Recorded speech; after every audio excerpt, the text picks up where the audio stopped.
everyone. This is Tamara from shelfaddiction.com, and welcome to episode 104. Thank you for joining me for another book chat episode. Tonight, one of the many talented featured authors at Rust City BookCon 2017, Jillian David, joins me to share about her popular series Hell to Pay and her spin-off series Hell's Valley. Jillian lives near the end of the earth with her nut of a husband and two bossy cats. To escape the sometimes stressful world of the rural physician, she writes while on call and in her free time. Check out the coordinating blog post below to learn more about Jillian's books. And while you're there, read an excerpt of her latest title, Legacy Lost. We'll also talk a little bit about Rust City BookCon taking place this upcoming August in Metro Detroit. If you want to learn more about Rust City BookCon, the link is below in the show notes.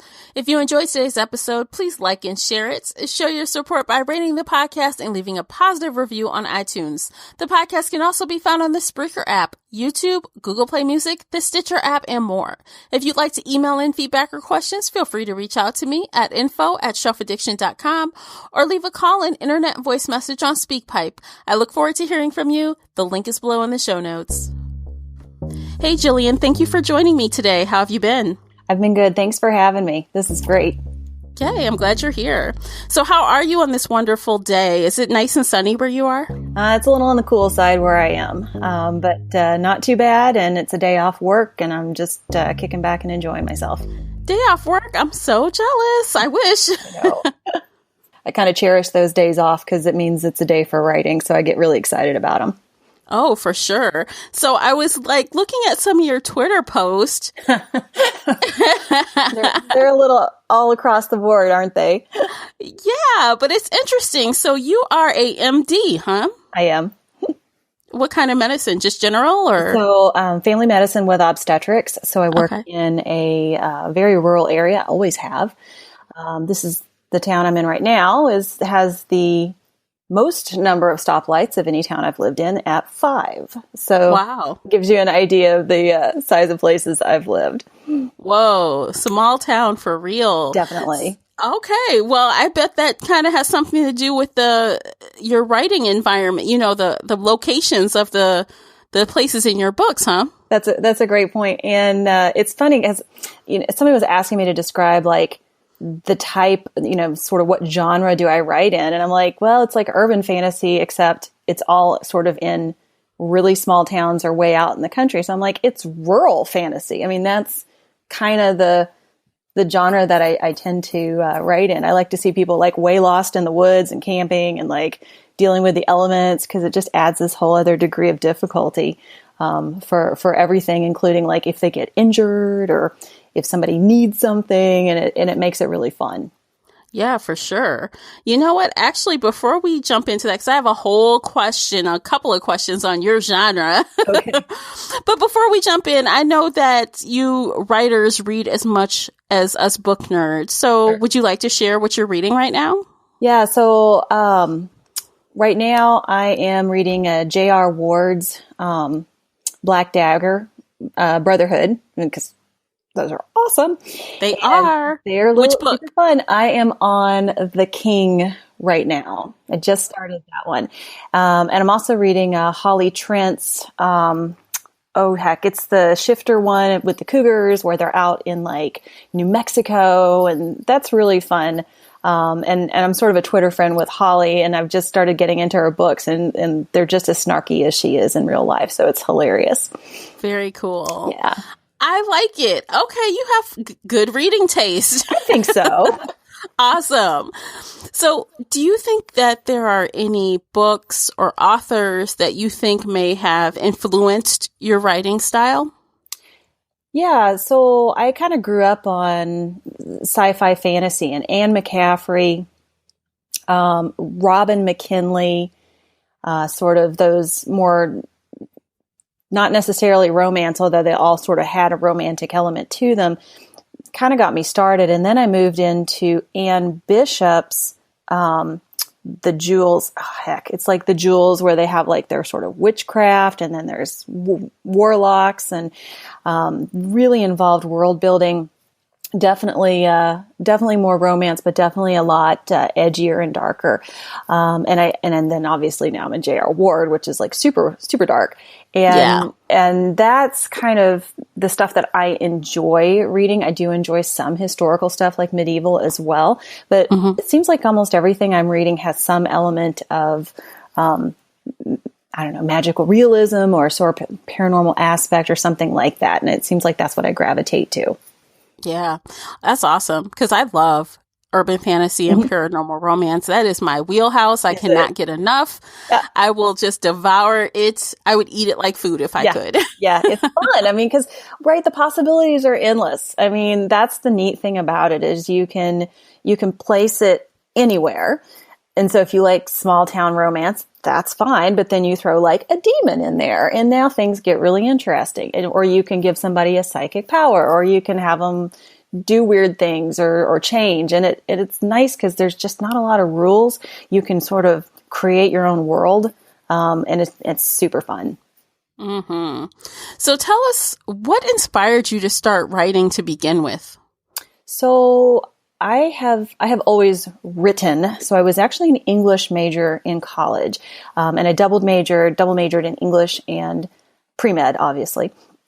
And the joke was like how useless was my major. It was actually a poetry writing major, which my parents were just completely horrified about. And the joke later was like I could write my prescriptions in iambic pentameter, like I could rhyme prescriptions, and wouldn't that be great? So that's what they felt like was the major benefit, out of that horrible degree. In their minds, horrible. And going through medical school, which was 4 years, and then residency and fellowship was another 4 years, and then getting started up in practice, I kind of took that piece, that creative piece that really enjoyed the writing, and sort of put it to sleep, and it kind of stayed dormant for about 12 years. And I didn't touch a pen, so to speak. I didn't do any writing, other than chart notes, and that's not fiction. Right. So once life kind of settled down, all of a sudden I had these crazy ideas popping into my head, and just started writing. And that was 7 years ago, maybe more. The first book, first of all, is going to get burned in effigy. Like nobody ever gets to see that book. It was horrible. Oh no. It's all right. It's all right. You got to start somewhere. Right. It's like the Training Wheels book. And there is one human on this planet that has it, and she could probably blackmail me with it. It's so bad. But I spent a couple years like learning the craft on it. Yeah. And then finished it, realized it was horrible. And by then I kind of had some skills to move forward into doing what I'm doing now. And then from there, it's just been awesome. It just, the ideas sort of pop out. Wow. That's very cool. I mean, that is so unusual to have, someone that has like such a scientific or, type mind that also can be a creative as well. That's very cool. Yeah. Some days it is a little bit like hitting the gas and the brake at the same time. Mm-hmm. And even when I was in college, like I would go from, calculus to playwriting to biochemistry to restoration literature. And it really was this bizarre like gear shift. And that still happens even now. Like if I'm on call for long blocks of time, I can't do the writing because I'm so focused on the medicine. And then once I finish with my call blocks, then I can change gears completely and just go into the writing. That's very cool how that works. Yeah. So let's talk a little bit about the series we're here to talk about today, and that's Hell's Valley, right? It is. All right. So tell me a little bit about this series overall. So to talk about that, I need to talk just for a second about the very first series, Hell to Pay. Hell to Pay is the first full series. It's 3 books and a prequel novella out with Crimson Romance. And essentially at the core of that is the question, what would happen if you literally made a deal with the devil? And so the tormented characters are people who like hundreds of years ago made big sacrifices for somebody that they loved. And it's sort of, they have to now be indebted to Satan and kind of go through that. In that series, there are a couple of characters who have some peculiar additional traits. And it's based on those extra traits that I was able to dovetail Hell's Valley off of it. So it's really interesting. Readers who have read the first series of Hell to Pay will find kind of Easter eggs in Hell's Valley. And like, it's great because I get these emails from my readers that are like, oh, I can't believe the connection. Like, they just figured it out. Like on book 2, they go, oh my gosh, I can't believe so-and-so is there, kind of thing. So it's really fun for me to have sort of braided that back in a little bit. But then readers who have never read the first series, it's okay too, because it's not so tied that you have to read it. And so Hell's Valley is, well, it's Western paranormal, which again, I don't think is like a real genre, but it is now. And yeah, like I noticed that. I'm like, wait a minute. I don't think I've ever seen that pairing together before. I had so much fun with it. Well, I just don't, like, I'm not really big into big cities, and I love ranches and Western stuff. And then I'm like, what if you had like a sexy rancher in the middle of winter with psychic powers, just playing with that idea. And then having some very loose connections with that first series really helped to generate neat ideas. And so this series is about the Taggart family. The Taggart family is a ranching family in western Wyoming. And they're kind of feuding with a neighboring ranch of the Brand family. And turns out the Brands have a lot more in their arsenal than just guns and knives. They have some evil powers starting to brew over on that ranch. And the series is about how the Taggarts, with their individual strange powers, start to use those to protect the ranch, protect the people they love, and also ultimately kind of overcome that evil. And it's just fun to torment these poor people to get them to that point. Oh no. Kind of torture them a little bit. I mean, you can't have it easy, right? No. So how bad are your bad guys? Like, are they real villains or? Yeah, my bad guys are really, so I have to tell you this. One of the best compliments that a reader has given me was when they wrote, and I quote, Jillian David can write really good torture scenes. And I was like, I'm kind of proud about that. So like the doctor part of me is horrified by it, but the writer part was really happy because like somebody got that visceral reaction. And so, I'm pretty tough on my characters. They, nobody comes out unscathed. You know what? I like that because I'm a realist. I don't know if you've ever listened to my podcast, I love that when it's real, and especially the payoff is even sweeter when like they've really been through misery. Seriously. Right. Absolutely. And a lot of the themes too are, pooling resources, working together, whether it's the hero and the heroine or whether it's the family coming together. But it's that idea that, we're stronger as a unit together rather than as individuals. And I kind of like that as sort of a theme for a lot of my books.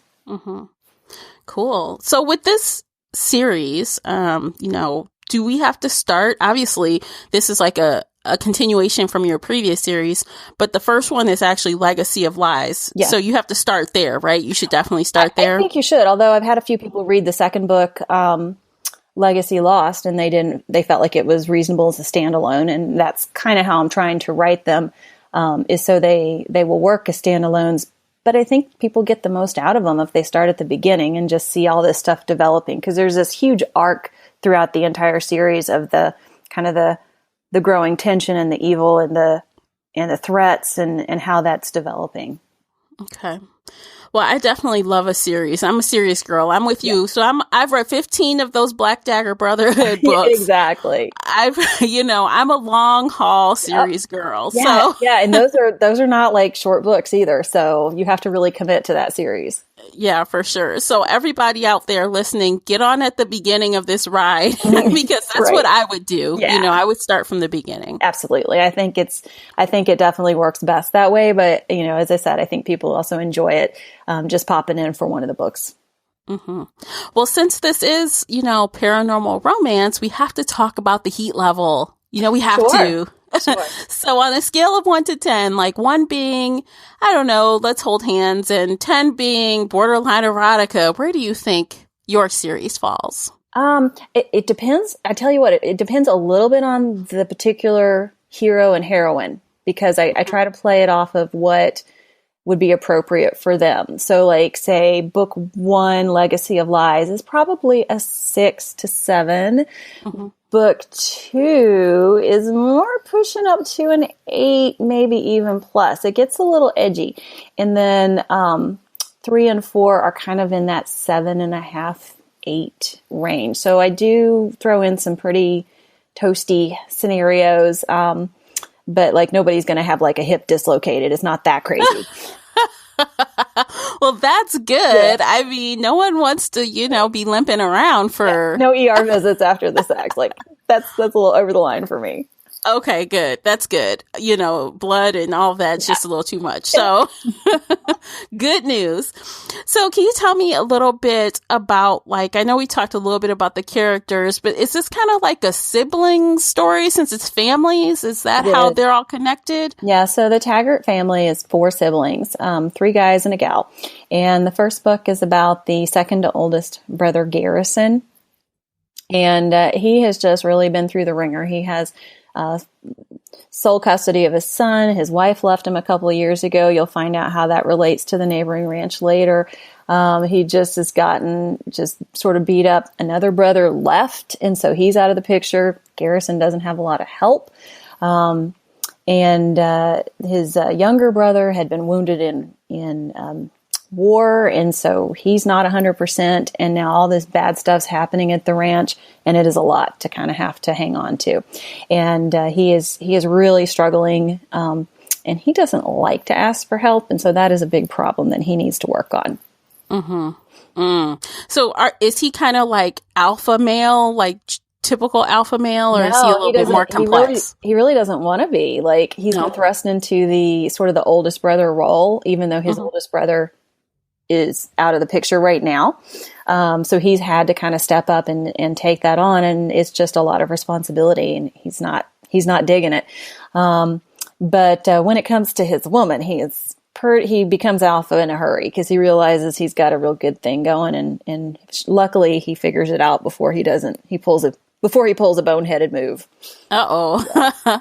Okay, so since he's like turning alpha when it comes to his significant other, is she also alpha? I love strong heroines. I love when the leading women are equally as strong as the men. How does she fare? Yeah, so Sarah Lopez is a school teacher in town, and you bet she can hold her own, but she's also a little bit wounded too. And so, as I said earlier, I like that theme of everybody stronger together. And so you watch as these characters come together, and then they both become stronger individually and stronger as a unit, and both in the bedroom and outside of the bedroom. And I like to see that progression for both, where they kind of build each other up, even through the trials that they go through. Oh, yeah. That definitely makes it a dynamic type of environment. I like that, it's evolving. So they're not instantly, bam, we're all that in a bag of chips and we're just a power couple. You have to get there, earn it.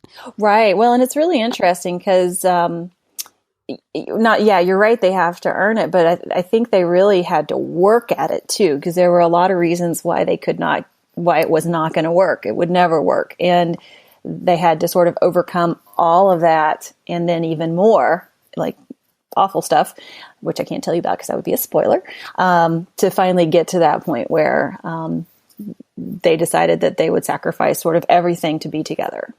Wow. Well, it's going to be one of those power couple things where you're just fawning all over them. I can tell already. I hope so. Awesome. So, you've told me a little bit about the different characters, but which one do you think was your favorite to write? So in the Taggart family, the first book is about Garrison Taggart, who's the second oldest. The second book is about Shelby, who is the baby sister. Third book is about Vaughn, who is that absent brother, prodigal son who returns. And the fourth one, is about the youngest brother, Kerr, who had been injured in Iraq. And so, of those, when I was writing them, I liked each one for sure. Like, But I have to say, like, the most tortured one of all of them is actually the third one, and that's Vaughn. And the stuff he has to overcome is staggering. And it was it was sort of a gut wrencher to even write some of the stuff he was going through. And for me, I wouldn't mind hanging out with a guy like Vaughn once he got his stuff together. So that was kind of fun. Wow. So did you do a disclaimer? This is not you. This is yeah. I almost feel like I need to do a disclaimer on all of them, and I would never be nearly as cool as any of the characters in my book. So okay. Yeah. Well, tell me some of the challenges you might have come across while writing this series and bringing it to life. Did you have any difficulties? For me, the main difficulty is just time management. So, what I have started doing is a technique called fast drafting. And so what'll happen is I will create the story, create the characters. I do like these 10-page interviews with the characters and this massive outline and really get everything laid out. And when I do get the time off, it's usually in a block of about 4 or 5 days, I'll have some time off. That's when I get the first draft written. And I can usually pull out a full draft in 3.5 days was my fastest, but usually 4 to 5 days, I can get it on paper or on the computer. And that's always my challenge is getting that time carved out, knowing that it's coming, getting everything ready and prepped for it, and then just putting it down. And so this series was no different. What about research and getting into these characters' minds? Was that a breeze for you, or did you have to do some digging there? I always do digging in the form of interviews. I interview, sort of get in character, and I interview each one, and it's like 10 pages of questions, like all kinds of crazy stuff. And then for this series, I contacted several hunting guide services in Wyoming, asked them random questions. And then, for book 3, which was Vaughn's book, he happens to be an MMA fighter. And so I got hold of a lady who was a fight promoter out in Western Wyoming who was very informative as far as how the fights run, how they're set up, and also their use of physicians ringside, because that comes into the third book. So these poor people, I'm just like randomly emailing them and asking them these questions, but they were really pleasant to give me good information. That's awesome. Yeah. That must make it really easy where people are, willing to help you out, even though you're asking some unusual maybe questions or they're, Yeah. I mean, once in a while I'll email and I will get radio silence because I'm sure they think it's spam or phishing or something. But yeah, for the most part, these guys have been really helpful. Oh, very cool. So obviously this part of the series is 4 books long, or is it longer? 4 books long is what's completed. So I actually have everything is done. Okay. Books 3 and 4 are under consideration right now, and we'll see how that goes. And I love it because I know what's going to happen at the end. And that's awesome. Yeah. And well, the other fun part too was because of the way I had written, so I always tend to do things ahead of time because I think I might be just a little OCD. So I had everything drafted except for the last book, which was outlined when the first book came out. And the reader feedback I got on that first book, I was able to use in the next 3. And same thing happened when the second book, Legacy Lost, came out. There were readers calling, sending me messages and asking questions like, what about this? I don't understand that. I hope we're going to find out about this. And I would use those and be like, oh, I should make sure that that's clear. And then I would add it into the next book or the one after it. And the reader feedback was awesome on this series. And it was really fun to be able to make sure that I did answer their questions by the end of the series. That's nice. People always like a nice, tight, everything's tied off at the end. Yeah. There's no open questions, especially if there's nothing more after, right? That's right. Yeah. So I've left the door a tiny, tiny bit open for a spinoff into Montana, but that would really be very standalone. And I'll just kind of see how things go with this one. I'm also working on another series right now too that's more romantic suspense, and so it'll depend on which direction I end up going at the end of everything. Okay. So should the fans of this series expect a happily ever after when it's all said and done? Yes. I don't like to write books that don't have a happily ever after. But as I said, there's bruises and injuries and some, emotional wounds and all kinds of stuff. Like, you're never the same at the end. And it's coming out like you went through sort of a battle or a struggle, but you're always better on the other end of it. Nice. So you mentioned you're working on a romance series. Do you want to share a little bit about that? I can share a little bit on it. It's the series focuses on the Ghost Squad. The Ghost Squad is an ex-Green Beret group who were the subjects of a top secret military experiment gone horribly wrong. And basically they have turned into super soldiers. But the problem is they're also ticking time bombs, the way that this virus acts in their system. On the flip side of it, to begin the series, is an organization called Fallen Comrade. And Fallen Comrades is a veterans charity, and I use charity in quotes because the CEO is actually siphoning all the money away from the vets into his pocket, and he's doing some stuff with bad things like Russian cartels and drugs. So a woman whose brother had died after being a spokesperson for Fallen Comrade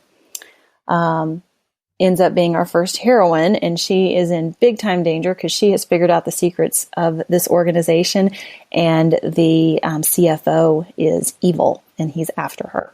And so it's pitting these really messed up super alpha military guys who are essentially underground and hiding stateside with this woman whose brother had ties to the Ghost Squad, and helping her get through this horrible situation. And oh, by the way, she's 35 weeks pregnant.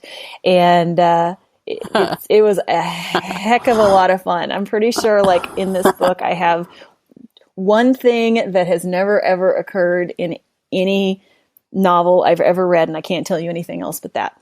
Okay. So I have it on good authority. This has never occurred before. So if you ever end up reading it later, if it goes to print, I'll see if you can find the thing that never occurred.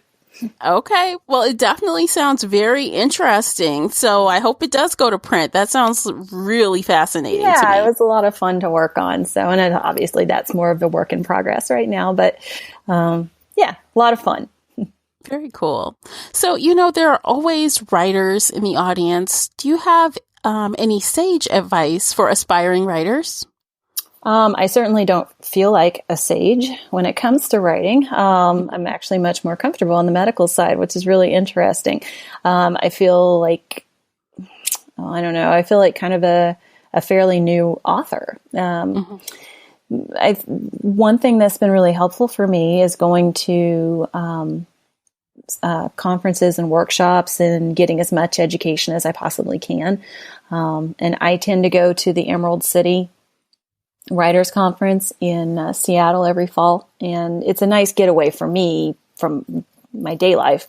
But also it's a great conference, and they consistently have they have agents and editors there, which is always nice because you can pitch them, but it's also got great educational workshops, and I've learned something new every time I've gone there. Cool. Yeah, workshops, I've heard that a time or two before. It definitely probably will help you if you're in a funk or you need some direction or just to get feedback, for your story. Definitely groups are always a good thing. It is, yeah. And you also, you feel like there's some synergy there because there's people in the same boat as you, kind of starting out, and then you look at some of the keynote speakers who are like super successful, and it's like, okay, how did they get there? And you kind of learn from them, and it's a lot of camaraderie. I have enjoyed myself every single year I've gone, and I recommend it for anybody who's writing to pick a regional conference and go to it. Okay, great advice. So what joined us together today is Russ City. Yes. So is this your first time going to Rust City? Yeah, that's going to be my first time at Rust City. Okay. So are you going to bring some books for the signing? Are you going to be signing books? Yep. So I do have print copies of all of my books, actually. So I'll bring print copies of those, and then I will make sure that I have some really nice swag.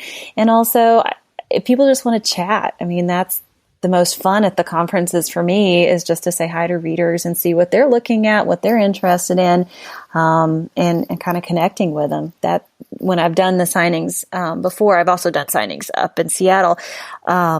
Those have been just really enjoyable, and met some great people through every one I've done so far. Yeah. Rust City is a small con, and I think that kind of makes it fun and engaging for the authors. So you'll definitely get to get down and, into the nitty gritty with the readers if you want to. I think that's awesome. And it's tough for writers because we're kind of out by ourselves in front of our computer and, doing what we enjoy doing, but it's a little bit in isolation. And it's nice to have these opportunities to meet up with readers or fans or other authors or industry professionals. Any of that is just nice to make those connections and realize that what you're doing is really fun and cool, but also get that nice energy from people that are around you and enjoying it. Mm-hmm.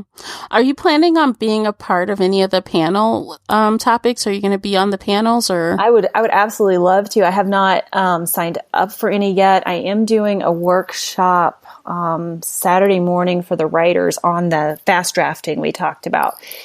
So I'll do, I think it's an hour talk, and Lord knows how many people are going to show up at 8:00 in the morning on a Saturday, but I'll be there. So you'd be surprised, coffee, right? So hopefully it'll be enjoyable. But yeah, I mean, the more panels, the better. I'm happy to participate in any way anybody wants me to. Awesome. So have you been to the Metro Detroit area before? No, I haven't. And I'm going to come from a distance away. I'm pretty secretive on my location, but I'm coming from quite a distance. And so it'll be really exciting to check out Detroit. And it's in Troy, I think, is the conference. Yes. And that is definitely about 20 minutes north of downtown Detroit. So you could definitely get to downtown pretty easily, see the water, the river, if you want, the Detroit, water walk. I can't remember what they call it right now, which is pretty shameful being that I grew up here. That's okay. Well, you got put on the spot, so it's all right. Yeah. But there's tons of cool stuff to do. It's in an area with a great fancy mall and cool restaurants. So I think you'll definitely enjoy it. That's for sure. I know when I do have the opportunities to go to much bigger cities, I enjoy the city stuff. I'm glad I don't live in a city, but I do enjoy the more diverse restaurants and some of the shopping. So I'm sure I'll take advantage of it while I'm there. Oh, I hope you do. So outside of Rust City, can readers find you anywhere else during the summer? Yeah. So, and I'm sorry I don't have it right up in front of me. I'm going to be in Cedar Falls, Iowa in September. And I apologize, I do not have that conference, that book signing right up in front of me. I will probably be at Emerald City in October doing their book sign. They have a reader appreciation event, so it's essentially a book signing. And then it looks like next year there is an event in Toledo in the summer that I will also be doing. So far we've got a few extra things set up. Very cool. Yes, people know how to find you. And they can also follow you on social media and they'll be alerted. So you guys, all of Jillian's contact info is below. You can find her on Twitter, her website, all that good stuff. You can just click the links and you can find her. Absolutely. And I do keep that up to date as far as like my where I'm going to be. So I do have those listed on there. And then if you're on my newsletter, you get sneak peeks for the books and also if there's some deals or if I need to have readers do some beta reading. I have secret beta readers that have come out of my newsletter. And so if people enjoy that or if they just want to chat with me, do it. Those are all great ways to get in touch. Awesome. So one last thing before I let you go. I do this thing called a lightning round. And I think it's Awesome. Okay. Lord knows what's going to come out of my mouth with no thought put in front of it, but okay, I'll give it a whirl. That's the point, but it's super easy. It's 60 seconds, 60 questions. Some are book related, some are not. And don't worry, no one ever answers 60 questions. Okay. Nobody. Oh, well, I take that as a personal challenge, but okay. Okay. It's all in good fun, and the listeners get to know you a little bit better. So you game? Yeah, let's go for it. All right. So I have a timer, so I won't go over. Okay. So you ready? Yep. Okay. Physical books or ebooks? Both. Depends on if I'm traveling or not. Okay. Hero or villain? Ooh, hero. Tea or coffee? Tea. Name a book that you've read in one sitting. In one sitting? The last one I read was one of the Cougar books by Holly Trent. I read it like 2 days ago in about 3 hours. It was excellent. Vampires or werewolves? Put the two together and you got me interested. Ooh. Beer or wine? Diet Dr. Pepper. All right. Milk chocolate or dark chocolate? Milk chocolate. What's your favorite place to read? Yeah, I have a little reading room set up and I enjoy sitting in there and reading. Dog or cat? Oh, cats, totally. We love our cats. We talk to them all the time. Oh, cute. Cake or pie? Whichever one is readily available. We can't have them in the house, and so it's like a special treat. And we're done. That's 60 seconds. Oh, man. That's great. I think you got maybe 10. That's brutal. It's horrible. I could do better. Well, it's hard when you ad-lib too. You know, that's the thing, that's eats up your time. So that was fun. Thank you for doing that. Yeah. So do you have any last tidbits you'd like to share before we sign off for the evening? Check me out on social media or come to one of the cons and say hi. I love to chat with readers and I love to know what stuff they're interested in. I enjoy it if people shoot me messages or emails. If they're reading my books, my email's like all over the place. So it's pretty easy to find. Because it's great to get that feedback. I mean, the reason I do it is because I like making the stories, but also I really enjoy seeing other people enjoy reading the stories as well. I mean, that's the rewarding part for me is seeing people get super enthusiastic or shocked or, excited about the books, and being able to talk with readers is like the best part of this job. Awesome. Well, thank you for being here today. It was a pleasure. Thank you. I really appreciate you taking the time. This was a lot of fun. Yeah, for sure. And I will see you at Rust City. Okay. Thanks. Take care. Thank you for tuning in and downloading today's episode.